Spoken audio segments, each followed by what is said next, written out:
begin today by acknowledging the Yagara and Yugambeh peoples, the traditional custodians of this land on which I stand today. I pay my respects to their elders past, present, and emerging. My personal educational philosophy is shaped through my own culture, experiences, and education. I understand that teachers hold an enormous amount of power and influence as agents of socialization. With this, we have a duty to not simply restate information, but to equip students with the knowledge and skills to navigate their changing world. Ken Robinson has influenced my personal philosophy as we share similar beliefs.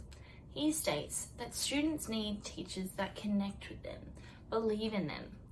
This resonates with me as I deeply believe that all students need to feel valued to perform at their best. Ken Robinson explores the concept of teachers having four main roles: to engage, enable, expect, and empower. This theory aligns with my personal philosophy as I aspire to instill this into my own practice. While there are many policies that enforce inclusion, diversity, and learning, there is an unwritten curriculum where we as teachers demonstrate expected behaviour through setting examples and establishing boundaries. I take inspiration from Gloria Ladson-Billings, where she believes in raising cultural competence. She elaborates, students must develop a broader socio-political consciousness that allows them to critique the cultural norms, values, morals, and institutions that produce and maintain social inequities.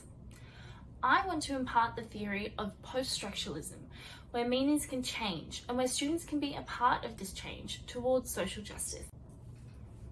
The Australian Professional Standards for Teachers provides me with an official document of expectations and standards to adhere to.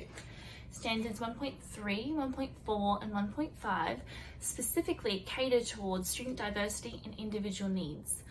Through knowing, understanding, and celebrating my students' diversity, I will be able to create a positive, challenging, and constructive learning experience.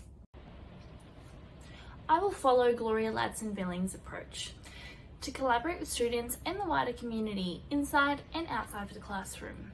These seemingly small actions maintain positive student-teacher relationships and relate directly to the inclusive education policy through culture, policies, and everyday practices. This policy supports me as a teacher to ensure I am supported with strategies to provide an inclusive education, regardless of social economic status, gender, sexuality, religion, race, or ability.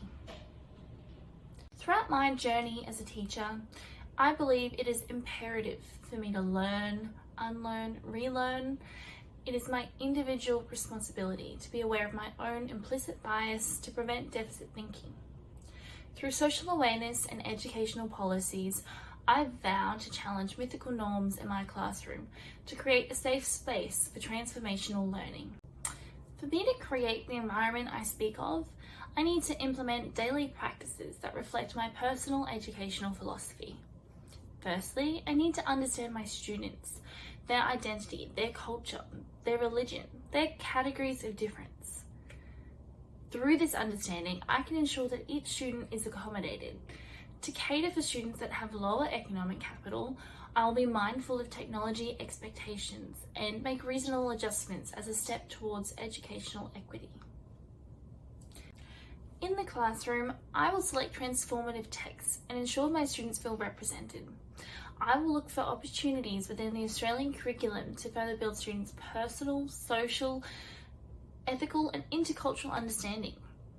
I will create a safe space in my classroom to challenge traditional gender patterns. This can be achieved through the removal of gendered language and the encouragement of correct pronoun usage. I do not expect the journey towards social justice to be an easy one.